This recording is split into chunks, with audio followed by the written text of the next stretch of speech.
கர்த்தருடைய பரிசுத்த நாமத்துக்கு ஸ்தோத்திரம்.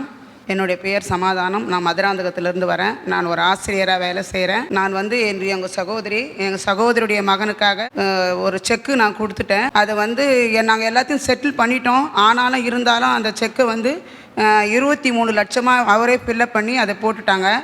அதுக்கப்புறம் நான் எனக்கு 2021லேருந்து 2025 வரைக்கும் எனக்கு அந்த கோர்ட்டு கேஸு நடந்துகிட்ருக்கு. நான் ஸ்கூலில் 6 நாள் லீவ் போட்டுட்டு அதே மாதிரி அரை நாள் ஸ்கூலுக்கு இப்படி தான் என்னுடைய லைஃப் போயிட்டு இருந்துச்சு. ஒவ்வொரு முறையும் இங்கே வரும்போது நான் அந்த கோர்ட்டு கேஸுக்காக சொல்லி நான் எழுதி ஜெபம் பண்ணிட்டு போவேன். அப்போ பிப்ரவரி 17ஆம் தேதி திங்கட்கிழமை உங்களுக்கு ஜட்ஜ்மெண்ட்டுன்னு அப்படி சொல்லிட்டாங்க. அப்போ நான் பயந்துட்டு ப்ரேயர் செல்லுக்காக நான் ப்ரேயர் பண்ணேன் 8:30லேருந்து 9க்குள்ளே. அப்போ ஒரு ஐயா ப்ரேயர் பண்ணாங்க. நீங்கள் போங்க, கடவுள் உங்களுக்கு ஜெயத்தை கொடுப்பாருன்னு சொன்னார். அதுக்கப்புறம் ஐயாவுடைய ஜெபம் 10 மணிக்கு நான் டெய்லி கேட்பேன். அப்போ உன் சிறையிருப்பை திருப்புவார் என்ற வசனத்தில் சங்கீதம் 126 1லேருந்து 3 வரைக்கும் அந்த மெசேஜ் எடுத்தாங்க.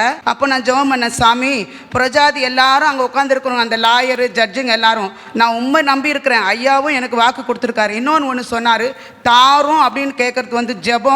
நீங்கள் அது தந்தெடுத்துக்காக நன்றின்னு சொன்னது ஜெபத்தினுடைய விசுவாசம், ஜெபத்திற்கான பதில்னு சொன்னார். நான் அப்போவே 12 மணி நைட்டு எழுந்து, ஐயா நீங்கள் எனக்கு விடுதலை கொடுத்ததுக்காக நன்றின்னு சத்தமிட்டு கட்டினேன். அடுத்த நாள் காலையில் போகும்போது ஒரு ஜட்ஜி அம்மா, சின்ன வயசு அவங்க, ஏசப்பா ஒரு பாவமான ஸ்திரியை கல்லெறியும் போது குனிஞ்சு எழுதிட்டு இருப்பாங்க இல்லையா, அது மாதிரி எழுதிட்டு உங்களுக்கு பொய்யான வழக்கு உங்களுக்கு தீர்ப்பளித்து விடுதலை அளிக்கணும் ஒரே நிமிஷத்தில் சொப்பனம் காண்கிறது போல என் வாழ்க்கையில் அந்த ஒரு நிகழ்ச்சி நடந்தது. உண்மையாக அங்கே இருக்கிற லாயர் எல்லாரும் அது செக்கு கேஸ் இது வரைக்கும் ஒரு நாளும் ஜெயிச்சதே கிடையாது.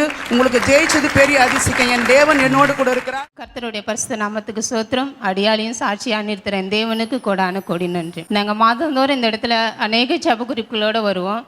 வரும்போது கர்த்தர் நிறைய அற்புதங்களை செய்திருக்கிறாரு. ஐயா கிட்ட நான் ஜெபம் பண்ணும் போதெல்லாம் என்னோட தேவைகள் நிறைய இருக்கும், என்னுடைய பிரச்சனைகள் நிறைய இருக்கும், சொல்லவே முடியாது. ஆனாலும் கர்த்தர் ஐயா கிட்ட ஜெபம் பண்ணோம்னா, கர்த்தர் உன்னோடு கூட இருக்கிறார், உன் கூட இருந்து செய்கிற காரியம் பெரிதாக இருக்கும் அப்படி தான் சொல்லுவாங்க. அப்படி இருக்கும்போது என்கிட்ட யாரெல்லாம் ஜெப குறிப்பு சொல்கிறாங்களோ அவங்களுக்காக இந்த இடத்துல நான் ஜெப குறிப்பு எழுதுவேன். திருமணம் ஆகாதவங்க, குழந்தை இல்லாதவங்க, வேலை இல்லாதவங்களுக்காக. அது மாதிரி திருமணம் ஆகாதவங்களுக்கு ஒரு 2 பேருக்கு கர்த்தர் திருமணத்தை வாய்க்க செய்தார். அது மட்டும் இல்லை, ஒரு 5 வருடமாக ஒரு சகோதரி எங்கள் பசங்களுக்கு டியூஷன் எடுக்கிறாங்க. அவங்களுக்கு குழந்தை பாக்கியமே இல்லை. ரொம்ப எல்லா ஹாஸ்பிட்டலும் பார்த்துருக்காங்க. ஏன் அவங்களே ரொம்ப தோண்டு போயிருந்தாங்க. அவங்க அம்மா சொல்லும் போதெல்லாம் நாங்கள் எல்லா இடத்துலையும் பார்த்தோம், எங்கேயுமே இதுக்கு ரிசல்ட் சரியாகவே இல்லை, எங்களுக்கு ரொம்ப சோர்ந்து போயிட்டோம். ஆனால் ஒரு மாதம் நான் இங்கே வரும்போதும் அவங்களுக்காக இங்கே ஜெப குறிப்பு எழுதி வைப்பேன். ஜெப குறிப்பு எழுதி வைக்கிறத காட்டில் இங்கே இருக்கிற ஒரு சாட்சிகளும் அவங்களுக்கு நான் ஷேர் பண்ணி சொல்லுவேன். ஒன்று அவங்களுக்கு போயிட்டு நான் சொல்லும்போது அவங்களுக்குள்ள ஒரு விசுவாசம் பெருகுச்சு. ஆனால் இந்த 5 வருடம் இல்லை யாராலுமே செய்ய முடியாத ஒரு காரியத்தை கர்த்தர் இந்த ஜெப குறிப்பு எழுதி வச்சுட்டு போனதுனால இப்போ அவங்க 5 மாத கர்ப்பிணியாக இருக்காங்க. கர்த்தர் இந்த சாட்சியை கொடுத்ததுக்கு தேவனுக்கு கோடான கோடி நன்றி.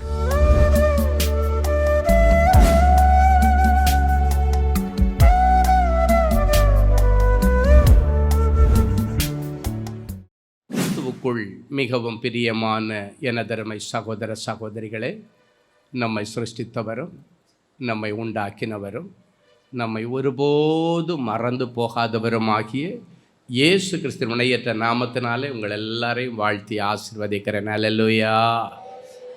எல்லாரும் சந்தோஷமாக இருக்கீங்களா? இந்த நாளிலும் ஆண்டவருடைய பாதப்படியில் அமர்ந்து, ஆண்டவரே என் பிள்ளைகளுக்கு நீர் என்ன வார்த்தை சொல்ல விரும்புகிறேன், என்ன வார்த்தை சொல்லி என் பிள்ளைகளை ஆசீர்வதிப்பது இன்றைக்கு பரலோகத்தினுடைய திட்டம். தேவ சமூகத்தில் கண்ணீரோடு நான் ஜெபத்தில் தரித்திருந்த பொழுது கர்த்தருடைய ஆவியானவர் நம்மை ஆசீர்வதிக்கும்படி கொடுத்த மங்கள வார்த்தை யோவான் எழுதின சுவிசேஷம் 4ஆம் அதிகாரம் 13, 14 ஆகிய வசனங்கள் இப்படியாய் சொல்லுகிறது. வாசிப்போமா? இயேசு அவளுக்கு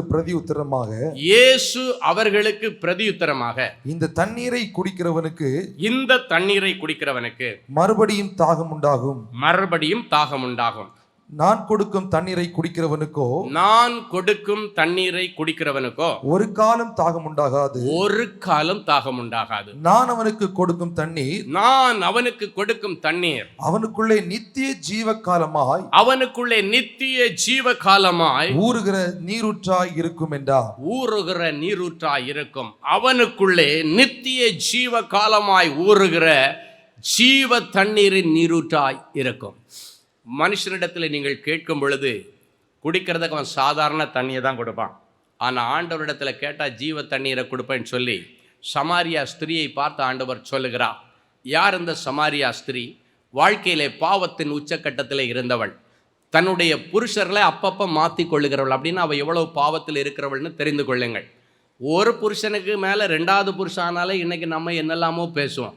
ஆனால் அவள் 5 புருஷர்களை மாற்றினவள். அதன் பிறகு 5வது புருஷன் கூட அவள் வாழலை. 6வதாக இன்னொருத்தனோடு தவறான உறவை வைத்து கொண்டிருக்கிறாள். மனைவி என்கிற அந்தஸ்தில் இல்லாமல் அவனோடு வாழ்ந்து கொண்டிருக்கிற ஒரு நிலைமை. அப்படின்னா எவ்வளவு பெரிய பாவி என்று பாருங்கள். ஆனால் அவளை சந்திக்க ஆண்டவர் ஒரு நாளையும் ஒரு நேரத்தையும் ஒரு இடத்தையும் முன்குறித்திருந்தார்.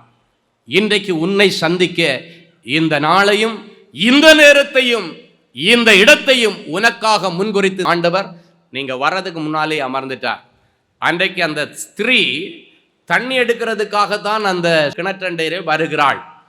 யாக்கோபின் கிணறு என்று அந்த கிணறுக்கு பேர் இருக்கிறது. மூதாதையர்களாகிய யாக்கோபின் காலங்களிலே அவர்களுக்கும் அவருடைய குடும்பத்திற்கும் மிருக ஜீவனுக்கும் தண்ணீர் கொடுத்த அந்த கிணறு, பழைய ஏற்பாட்டு காலங்களில் இருந்த அந்த கிணறு புதிய ஏற்பாடு இயேசு கிறிஸ்துவின் காலங்களில் இருக்கிறது. அந்த கிணற்றண்டையில் இயேசு கிறிஸ்து ஒரு பாவியை மீட்பதற்காக, ரட்சிப்பதற்காக, இரட்சகராக அவதாரம் எடுத்து இந்த பூமியில் வந்த இயேசு அந்த கிணற்றண்டையிலே நின்று கொண்டிருக்கிறாள். அவளுக்கு ஒரு வாய்ப்பு கொடுக்க வேண்டும் என்று விரும்புகிறாள். இன்னைக்கு உங்கள் எல்லாருக்கும் வாய்ப்பு, அதான் முதல்ல சொல்லிட்டு உங்கள் எல்லாருக்கும் நிறைய சான்சஸ் இன்னைக்கு ஆண்டவர் உருவாக்கி கொடுக்க போகிறார். அவளுக்கு ஒரு வாய்ப்பு கொடுத்தார். என்னன்னா, சரி நீ என்னதான் பாவம் பண்ணிட்டு பரவாயில்ல, 5 புருஷனை வச்சிருந்தியா, 5 புருஷனை விட்டுட்டியா, இப்போ ஒருத்தன் கூட தகாத உறவு. ஆண்டவர் சொல்ற, ஏற்கனவே 5 புருஷன் உனக்கு இருந்தான், ஆனால் இப்போ நீ வாழ்றது புருஷன் கூட இல்லை, இப்போ நீ புருஷன் கூட இல்லை என்று சொல்லுகிறார். அப்படின்னு அப்படிப்பட்ட வாழ்க்கை இயேசுவுக்கு தெரியும். அவளுடைய அந்தரங்கம் இயேசுவுக்கு தெரியும். அவரிடத்துல யாரும் எதையும் மறைக்க முடியாது. ஆனால் அவளுக்கு ஒரு உயிர் மீட்சியை கொடுத்து அவளுடைய வாழ்க்கையில ஒளியேற்றி வைக்க வேண்டும். அவளுக்கு ஒரு ரட்சிப்பின் தண்ணீரை கொடுத்து, ஒரு ஜீவ தண்ணீரை கொடுத்து, அவளுடைய காலமெல்லாம் ஜீவ காலமாய் அவளுக்குள் ஊறுகிற ஒரு பரிசுத்த நீரூற்றை அவளுக்கு கொடுக்க வேண்டும் என்று ஆண்டவர் விரும்பினார். அதற்காகவே காத்துக்கிட்டு இருக்கிறார். பேச்சு கொடுக்கிறார். எப்படி இவளை வழிக்கு கொண்டு வரதுன்னு சொல்லி பேச்சு கொடுக்கிறார். எப்படி அன்றைக்கு பின்மாற்றத்தில் போன அந்த எம்மாவு சீடர்களிடத்தில் அப்படி போயிட்டே இருக்கும் பொழுது வாக்கிங்கில் கூடயே போய் சேர்ந்துக்கிட்டு பேச்சு கொடுத்துட்டு அவர்களோட ஒருத்தராக போய் பேச்சு கொடுத்தார்ல. எப்பவுமே ஆண்டவர் சில நேரங்களில் நீங்கள் நடந்து போகும்போது உங்களோட வந்து பேச்சு கொடுத்துக்கிட்டே வருவார். ஆமென். எதுக்கு தெரியுமா? சில நேரங்களில் உங்களை தகாத காரியத்திலிருந்து விடுவிப்பதற்காக, பிரச்சனைகளிலிருந்து விடுவிப்பதற்காக, அந்த இடத்துக்கு போகாதவனுக்கு அழிவு வரும் என்று சொல்வதற்காக ஆண்டவர் உங்க கூட நடந்து வருகிற அனுபவங்களை நீங்கள் பார்க்க முடியும். சில நேரங்களில் அது மனுஷர் ரூபத்தில் கூட வந்து அந்த பக்கமாக போகாமல் உங்களை பேசி திருப்பி வேற பக்கமாக கொண்டு போவார். ஆனால் உங்களுக்கு அது தெரியாமல் கூட இருக்கும். அன்றைக்கு ஆண்டவர் பேச்சு கொடுக்கிறார். குடிக்கிறது கொஞ்சம் தண்ணி கொடுமா அப்படின்னு கேட்குறார். அவளுக்கு நல்லா தெரிகிறது இயேசு கிறிஸ்துவை பார்த்த உடனே யூதர்களை இன்னைக்கு நீங்கள் இஸ்ரேல் தேசத்தில் போனீங்கன்னா யூதர்களுடைய ஹேர் ஸ்டைல், அவருடைய அலங்காரங்கள், ஆடைகள், அதே போல் மற்றவர்கள் பாலஸ்தீனத்தில் இருக்கிற மற்றவர்களுடைய ஆடை அலங்காரங்கள் ரெண்டுமே வித்தியாசம். நல்லா தெரியும். ஓகே, இவன் யூதன், இவன் ஒரு பாலஸ்தீனியன், இவன் இஸ்ரேலியன் அப்படின்றத நீங்கள் நல்லா கண்டுகொள்ள முடியும். அப்போ இவளுக்கு தெரிகிறது இவர் ஒரு யூதர். அப்போ அவ சொல்கிறா, யூதர்கள் எல்லாம் எங்ககிட்ட பேசவே கூடாது. எப்படி இருக்க நீங்கள், எப்படி எங்கிட்ட தண்ணி கேட்குறீங்க? எங்கள்கிட்ட நீங்கள் பேசவே கூடாது. அப்படி இருக்கும் பொழுது எப்படி நீங்கள் தண்ணி கேட்குறீங்க அப்படின்னு சொல்லிட்டு அப்படியே பேச்சு வாக்கில் அப்படியே உள்ளே போனார். போக போக அவ வாயிலிருந்தே எல்லாத்தையும் ஒன்றொன்னா கிளறி எடுத்துட்டார். ஆண்டவர் சொன்னார், சரி நீ கொடுக்குற தண்ணி தாகம் எடுக்கும் திருப்பி, ஆனால் நான் கொடுக்குற தண்ணி உனக்கு எப்பவும் தாகம் எடுக்காது. அப்படிப்பட்ட தண்ணி என்கிட்ட இருக்கு. அப்போ அவ சொல்றா, அந்த தண்ணி இருக்குதுன்னா நான் இங்கே கிணத்து பக்கம் வர வேண்டிய அவசியமே இல்லையே, எனக்கு அந்த தண்ணீரை கொடுங்கன்னு கேட்குறா. அந்த வாழ்க்கையை எனக்கு கொடுங்க, அது ஒரு பெரிய பாக்கியம் அல்லவா, தாங்க அப்படின்னு கேட்குறா. அப்போ ஏசாமி சொல்ல, முதல்ல என் புருஷனை கூட்டுட்டு வாங்கன்னார். அவள் சொல்கிறா, எனக்கு புருஷன் இல்லை என்று சொல்கிறான். ஆனால் அப்பாவை சொன்னது உண்மைதான். ஏன்னா அப்பாவை இருந்தது புருஷன் கூட இல்லை, இன்னொருத்தன் கூட தான் இருக்கிறா. அப்போ ஆண்டவர் சொல்கிறாரு, உனக்கு 5 புருஷர்கள் இருந்தது உண்மை, ஆனால் இப்போ நீ வாழ்றது உன் புருஷன் கூட இல்லை. ஓன்னு அழுதுட்டா. நீர் ஒரு தீர்க்கதரிசி. முதலாவது அவள் தெரிந்து கொண்டது இயேசு கிறிஸ்து ஒரு தீர்க்கதரிசி. ஏன்னா மனசுல இருக்கிறது எல்லாவற்றையும் வெளிப்படையாக சொல்லுகிறார், எல்லாவற்றையும் வெளிப்படுத்துகிறார். இவர் ஒரு தீர்க்கதரிசி. அவள் சொல்றா, எங்களுக்காக ஒரு மேசியா வருவார் என்று சொல்லப்பட்டிருக்கிறது, நாங்கள் மேசியாவுக்காக காத்திருக்கிறோம். அப்பதான் இயேசு சொல்றாரு, நீ காத்திருக்கிற மேசியாவாகி இயேசு கிறிஸ்து நான் தான். ஹல்லேலூயா. ஒரே சந்தோஷத்துல ஓடுனா பாருங்க. ஊர்ல போய் எல்லார்ட்டையும் சொல்லிட்டா, நமக்காக மேசியா வந்திருக்கிறார், நமக்காக பிறக்கிற மேசியா ஏற்கனவே பிறந்து விட்டார், நீங்க வாங்க, அவர் எல்லாவற்றையும் வெளிப்படையாய் சொல்லுகிறார், எல்லாவற்றையும் வெளிப்படையாய் சொல்லுகிறார். ஊர்ல போய் எல்லாரையும் கூட்டிட்டு வந்துட்டா. என் அன்பு சகோதர சகோதரிகளே, இன்றைக்கு உங்களுடைய பிள்ளைகளுக்கு ரட்சிப்பின் நாள். ஆண்டவர் கொடுக்கிற ஜீவ நீரூற்று உங்களுடைய பழைய பாவங்களை எல்லாம் மன்னித்து உங்களுக்கு ஜீவ வாழ்க்கையும் ஜீவ மார்க்கத்தையும் உனக்கு கொடுக்கும்படி, பரலோகத்திற்கு உங்களை இட்டு செல்லும்படி அது உதவியாயிருக்கும். அந்த தண்ணீர், ஜீவ தண்ணீரை கர்த்தர் இன்றைக்கு உங்களுக்கு கொடுக்க விரும்புகிறார். ஹல்லேலூயா. நிறைய பேர் நினைக்கிறீங்க, குடிக்கிற பிள்ளை இன்னைக்கு கேட்டிருந்தா நல்லா இருக்குமே. கவலையே படாதீங்க. நீங்க உங்க பிள்ளைய நினைச்சு கண்ணீர் விட்டீங்கன்னா உங்க பிள்ளை இருக்கிற இடத்துல ஆண்டவர் இன்றைக்கு சந்திப்பார். உங்க பிள்ளை இருக்கிற இடத்துல சவுலை சந்திச்சு பவுலா வீட்டுக்கு மாற்றிட்டு வந்த ஆண்டவர் உன் பிள்ளை இன்னைக்கு பவுலா மாற்றி அழைத்து கொண்டு வருவார். உன்னுடைய புருஷனை பவுலாக மாற்றி அழைத்து கொண்டு வருவார். வர்ற ஃபோன் கால் எல்லாம் பார்த்தீங்கன்னா தாயை எட்டி உதைக்கிறது, அப்பாவை கை நீட்டி அடிக்கிறது, கெட்ட வார்த்தை பேசுறது, பச்சை பச்சை கெட்ட வார்த்தை எல்லாம். எதுலையோ மாற்றம் வந்துச்சு. கோமணம் கட்டிகிட்டு இருந்தோம், வேட்டி கட்டணும், இப்போ பேண்ட்டு போடுறோம், கோட்டு போடுறோம், சூட்டு போடுறோம். ஒரு காலத்தில் சாரியை தவிர வேற ஒன்றும் கட்டுறதில்லை, இல்லை முண்டு கட்டிகிட்டு இருந்தோம், அப்புறம் சாரி கட்டணும். இப்போ விதமான ட்ரெஸ்ஸை எல்லாரும் போடுறீங்க. அதில் எல்லாம் மாற்றத்தை கொண்டு வந்துட்டீங்க. ஆனால் இந்த பலா போன பாவம், அந்த பழைய அந்த கெட்ட வார்த்தைகள் மட்டும் இன்னைக்கு நிறைய பேருடைய வாயிலிருந்து போகிறதில்லை. இன்னைக்கு ஆண்டவர் சொல்கிறாரு, உங்கள் பிள்ளைகளுடைய நாவை அக்கினி குரடால் ஆண்டவர் தொட போகிறார். ஏசாயாவுடைய நாவை ஒரு அக்கினி குரடி தொட்ட பொழுது அவன் சொல்லுகிறான், ஐயோ நான் அதமானேன், நான் அசுத்த உதடுள்ள மனுஷன். இன்னைக்கு அசுத்த உதடுள்ள உங்க பிள்ளைகளுடைய நாவை கர்த்தருடைய ஆவியானவர் தொட போகிறார். உங்க நாவை ஆண்டவர் இன்றைக்கு பிரதிஷ்டை பண்ண விரும்புகிறார். ஹல்லேலூயா. ஆமா, சிலர் சொல்லுவாங்க, அப்படி தொண்டை வரைக்கும் வந்தது அப்படியே ஆஃப் பண்ணிட்டேன், இனி அப்படியே ஆஃப் பண்ணியே வைங்க, ஆன் பண்ணாதீங்க. ஹல்லேலூயா. அது எல்லாத்தையும் அந்த நாக்குக்கு கொண்டு வரவே கூடாது. ஏன்னா இந்த நாவினாலே தான் நாம் ஆண்டவரை துதிக்கிறோம்.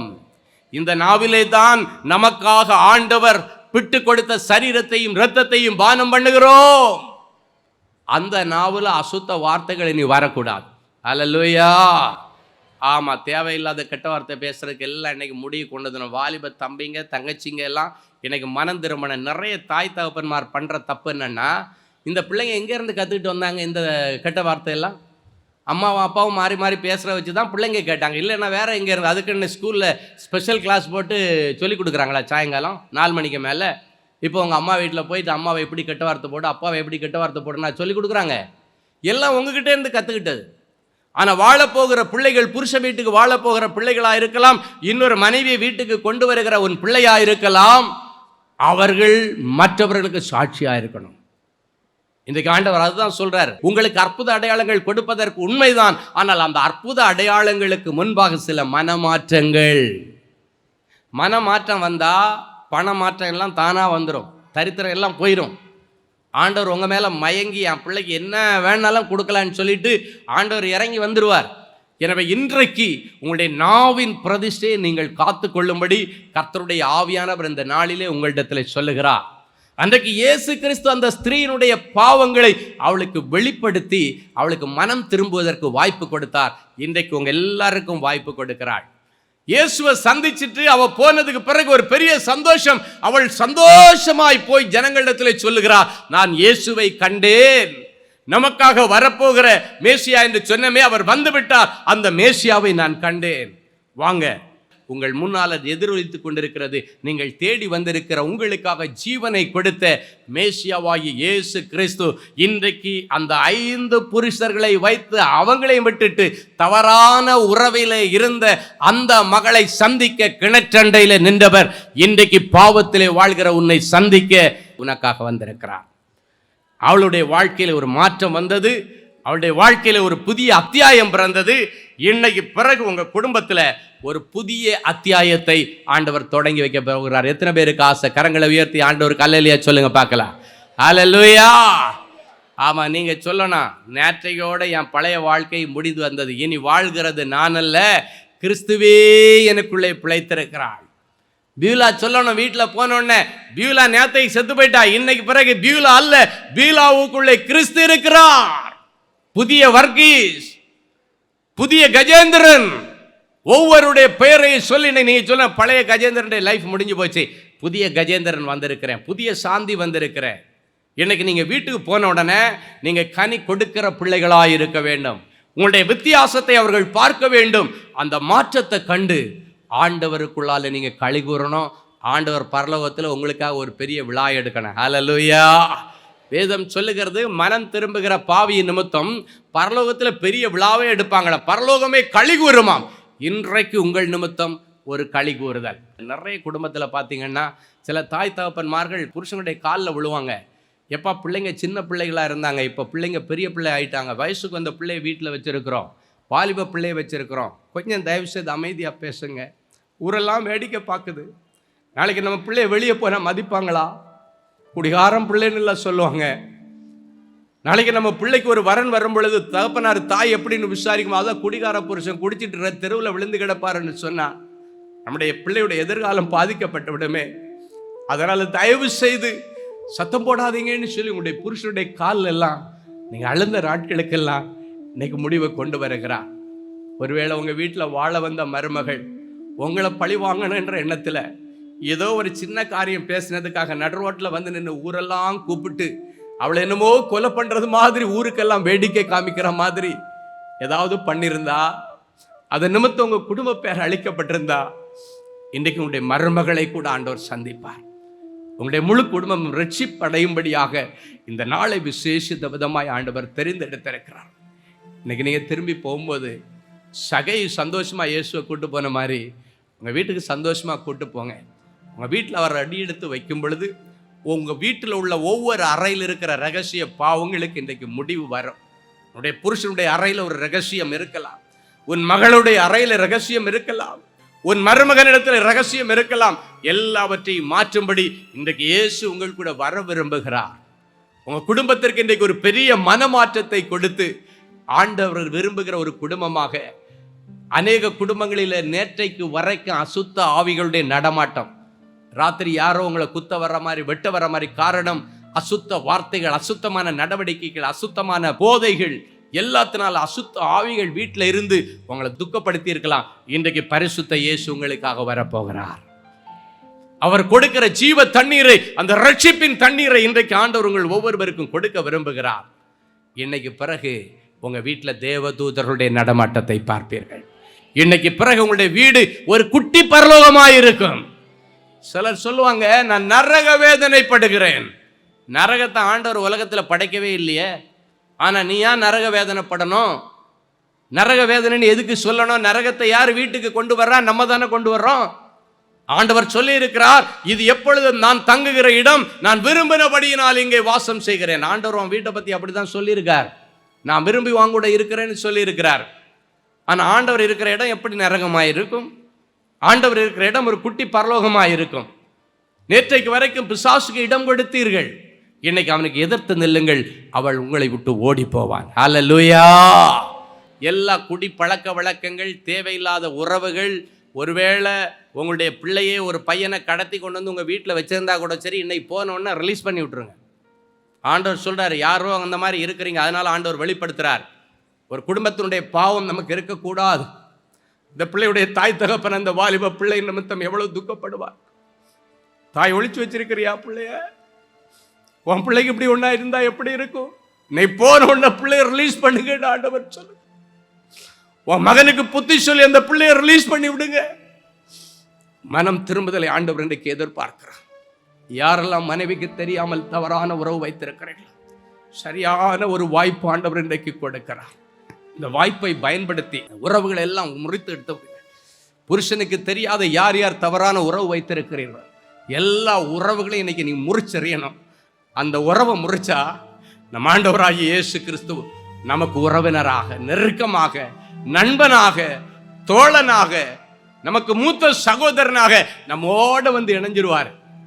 அதுக்கப்புறம் அவர் கூட நடந்து பாருங்க. அந்த அனுபவத்தில் காலம் ஃபுல்லாக அனுபவிக்கணும்னு ஆசைப்படுவீங்க. ஏன்னா அதுதான் ஆண்டவர் எதிர்பார்க்கிற ஒரு காரியம். நீங்கள் பார்த்தீங்கன்னா ஆண்டவராகிய இயேசு கிறிஸ்து யாக்கோபு, யோவான், பேதுரு 3 பேரை கூட்டிட்டு மறுரூப மலைக்கு போனார். இயேசுவோட கூட இருந்தால் எப்படி அந்த சந்தோஷம் இருக்குன்னு சொல்கிறேன். அவரை கூட நீங்கள் உங்களை ரிலேஷன்ஷிப் அவர் கூட வச்சுட்டு அவர் கூட நடந்தார். 3 பேரை கூட்டிட்டு மறுரூப மலைக்கு போனார்.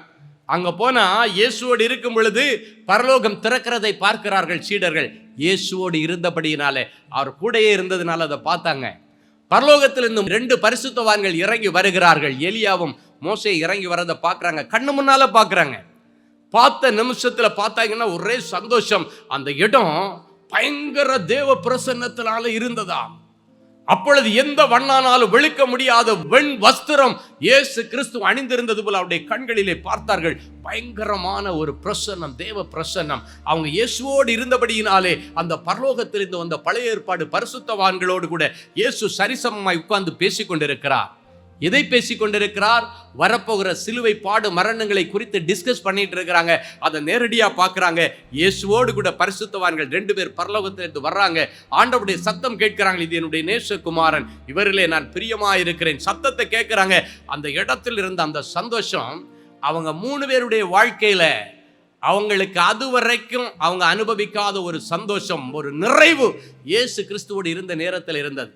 அதனால தான் அவங்க இயேசுகிட்ட சொல்றாங்க, ஆண்டவரே, கீழே போறதுக்கு எங்களுக்கு விருப்பமே இல்லை, பேசாம இந்த மலை மேல இப்படியே உட்கார்ந்துக்கலாம், ரொம்ப ஹாப்பியா இருக்கு, சந்தோஷமா இருக்கு. உங்க கூட இருக்கிற தேவதூதர்கள் வர்றாங்க, பரலோகத்திலிருந்து பரிசுத்தவான்கள் வர்றாங்க, தேவ சத்தத்தை எல்லாம் கேட்கிறோம். ஐயோ, இந்த இனிமையான அனுபவத்தை விட்டுட்டு இதுக்கு மேல கீழே போக விருப்பம் இல்லை. உமக்கு ஒரு கூடாரம், மோசேக்கு ஒரு கூடாரம், எலியாவுக்கு ஒரு கூடாரம் போட்டு இங்கேயே செட்டில் ஆயிரலான்னு சொன்னாங்க. அல்லேலூயா. ஏன் சொன்னாங்க தெரியுமா? அந்த நிமிஷம் வரைக்கும் அப்படிப்பட்ட ஒரு சந்தோஷமான நிகழ்வை அவங்க அனுபவிச்சதே கிடையாது. இன்னைக்கு ஆண்டவர் சொல்கிறார், உங்க வீட்டில் இயேசுவாமி இருந்தா தேவ தூதர்கள் வீட்டில் ஏறி இறங்குவார்கள். தேவ பிரசன்னை நிரம்பி வழியும். தேவ சத்தத்தை நீங்கள் கேட்க முடியும். தேவனோடு அப்படி நல்ல நெருங்கின உறவை இன்றைக்கு நீங்கள் வைத்துக் கொள்ளும்படி கர்த்தருடைய ஆவியானவர் உங்களோடு பேசிக் கொண்டிருக்கிறார். அல்லேலூயா. தொல்லை, கஷ்டங்கள் எங்களை சூழ்ந்து வரும், துன்பம், துக்கம், நோய் எங்களை வாட்டி வதைக்கும் பொழுது, ஒத்தாசை தருகிற பர்வதங்களுக்கு நேராக எங்களை கண்களை ஏறெடுத்து பார்க்கும் பொழுது, வானத்தையும் பூமியையும் உண்டாக்கின ஆண்டவரிடத்திலிருந்து ஒத்தாசை வரும் என்று சொன்னேன். எந்தெந்த பிள்ளைகள் ஆண்டவரே இந்த குடியிலிருந்து என்னால மீள முடியல, இந்த சிகரெட்ல இருந்து என்னால மீள முடியல, சாராயம் குடிக்காம இருக்க முடியல, பேசிகளிடத்துல போகாம இருக்க முடியல, எத்தனையோ பிள்ளைகள் முடியலன்னு சொல்லுகிறார்களோ, என் பிள்ளைகளுக்காக யாவற்றையும் செய்து முடித்த ஆண்டவர் அந்த பாவங்களுக்கு ஒரு முடிவை கொண்டு வாரும். என் பிள்ளைகளுடைய சிந்தனை இப்பொழுது புதிதாய் மாறுவதாக. கிறிஸ்து இயேசுவின் சிந்தை மாத்திரம் என் பிள்ளைகளுக்குள்ளே இருப்பதாக என்று நான் ஜெபிக்கிறேன். இனி வாழ்கிறது நான், கிறிஸ்துவே எனக்குள்ளே பிழைத்திருக்கிறார். பிழைத்திருக்க உதவி செய்யும். அக்கம் பக்கத்து வீடுகளிலே அன்பை கொடுக்க வேண்டிய பிள்ளைகள் பக்கத்து வீட்டு பகையை சேர்த்து கொண்டிருக்கிறார்களே, காணாத தேவனை எப்படி என் பிள்ளைகள் சிநேகிக்க முடியும்? ஆண்டவரே, இன்னைக்கு என் பிள்ளைங்க அக்கம் பக்கத்துல யார்கிட்டெல்லாம் சண்டை போட்டாங்களோ அவங்களுக்கெல்லாம் தேவ அன்பை சொல்லுகிற பிள்ளைகளாக அவர்களை நீர் மாற்று. ஒருபடி இறங்கி போய் இயேசுவை போல தாழ்த்தி அவரிடத்துல மன்னிப்பு கேட்டு அந்த ஐக்கியத்தை புதுப்பித்துக் கொள்ள உதவி செய்யும். அண்ணன் தம்பி உறவில் உள்ள விரிசல்கள் மாறட்டும். தம்பியை வீட்டில் சேர்க்காத அண்ணன், அக்காவை வீட்டில் சேர்க்காத தங்கச்சி, தங்கச்சியை வீட்டில் சேர்க்காத தம்பி, இப்படியாக குடும்பங்கள் எல்லாம் கூறு போடப்பட்டவைகளாய் கிடக்கிறதே. இந்த குடும்பங்களுக்காக நான் கண்ணீரோட ஜெபம் பண்றேன். நாம் ஒன்றாயிருக்கிறது போல இவர்களும் நம்மில் ஒன்றாயிருக்கட்டும் என்று ஜெபித்த என் இயேசுவே, குடும்பத்தில் அன்பை தாரும், சகோதரிடத்தில் நல்ல ஒற்றுமையை தாரும். ஒரு ஜான் முழம் காம்பவுண்டு சோர் பிரச்சனைக்காக அடிதடி போடுகிற எல்லா அண்ணன் தம்பிமார்களை ஆண்டவர் இன்றைக்கு சந்தியும். உம்மிடத்திலே காணப்பட்ட விட்டு கொடுக்கிற தன்மையும் பெரிய மனசையும் அவரிடத்தில் ஆண்டவர் இன்றைக்கு வைப்பீராக. மாற்றங்களை கொண்டு வாரோம். கானா ஒரு திருமண வீட்டை சிறப்பித்து தண்ணீரை திராட்சை ரசமாய் மாற்றின ஆண்டவரே, என் பிள்ளைகளுடைய வீட்டில் இதுவரைக்கும் நடக்காத நல்ல காரியங்கள் உங்க தலைமையில நடக்கட்டும் என்று தடைகளை ஒட்டச்சி ஜபிக்கிறேன். வயசுக்கெல்லாம் அப்பாற்பட்ட அற்புதம் செய்கிற ஆண்டவர் என் பிள்ளைகளுக்கு அற்புதம் செய்வீராக. திருமண தேவைகளை எல்லாம் சந்தியும். ஒருவேளை என் பிள்ளைகள் வரதட்சணை கொடுமையினால துரத்தி விடப்பட்டவர்களா இருந்தால் அவருடைய மாமனார் மாமியாரை அவருடைய புருஷனை ஆண்டவர் சந்தித்து எங்களுக்கு ஒண்ணும் வேண்டாம், உங்க மகளை மட்டும் வீட்டுக்கு அனுப்பி விடுங்க, இன்றைக்கு நாங்கள் மனம் திரும்பி இருக்கிறோம் என்று சொல்லத்தக்கதாக புருஷர்களாக, இங்க இருக்கிற புருஷர்களை மாற்றும் மாமனார் மாமியார்களாக, இங்க இருக்கிற அத்தனை மாமியார் மார்களை நீர் மாற்றுவீராக. மனுஷன் கொடுத்து நாங்க நிறைவடைய முடியாதப்பா, அதை இந்த அன்பான நெஞ்சங்களுக்கு நீர் புரிய வைக்க ஆண்டவரே. நீர் கொடுக்கிற ஆசீர்வாதங்கள் ஐஸ்வர்யங்கள் தான் என் மருமகளுக்கு என் மகனுக்கு தேவைன்றதை புரிந்து கொள்ளுகிற மனநிலையை இங்க இருக்கிற அத்தனை பேருக்கும் தாங்க. பணத்தை துச்சமாய் மதித்து இயேசுவை மதித்து நடக்க ஆண்டவர் இன்றைக்கு என் பிள்ளைகளுடைய இருதயத்தில் நீர் பேசுவீராக. தடைப்பட்டிருக்கிற அடைக்கப்பட்ட கற்பங்கள் திறக்கப்படட்டும். பதஸ்தா குளத்துல போய் 38 வருஷமா விடுதலை அடையாம இருந்த அந்த மனுஷனுக்கு சுகத்தை கொடுத்த ஆண்டவர், எத்தனை வருஷமா என் பிள்ளைகளுடைய சரீரத்தில் சுகரோ பிபியோ கொலஸ்ட்ராலோ கொள்ளை நோயோ எது இருந்தாலும் கேன்சர் இருந்தாலும் இன்றைக்கு மறைவதாக என்று நான் ஜெபிக்கிறேன்.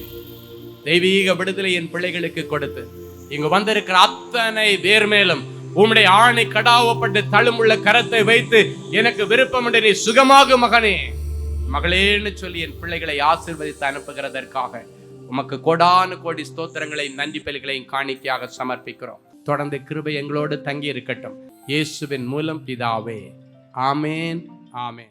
ஜெனசிஸ் கிரியேஷன்ஸ் மீடியா அகாடமியில் 3 மாதங்களில் தொழிற்கல்வி சான்றிதழோடு video editing, videography, photography, drone piloting, studio recording, Photoshop, live streaming, live video mixing and live sound mixing ஆகிய தொழிற்கல்விகள் பயிற்றுவிக்கப்படுகிறது. புது தொழில் நுணுக்கங்களுடன் குறைவான கட்டணத்தில் நிறைவான தொழிற்கல்வி பெற்றுக்கொள்ள உங்கள் எதிர்கால கனவை நினைவாக்க எங்களது ஜெனசிஸ் கிரியேஷன்ஸை இன்றே தொடர்பு கொள்ளுங்கள். மேலும் விவரங்களுக்கு 7824285099 என்ற எண்ணை தொடர்பு கொள்ளுங்கள். கிறிஸ்துவுக்குள் அன்பானவர்களே, ஆண்டவராகிய இயேசு கிறிஸ்துவின் இனிய நாமத்தில் அன்பின் வாழ்த்துக்கள்.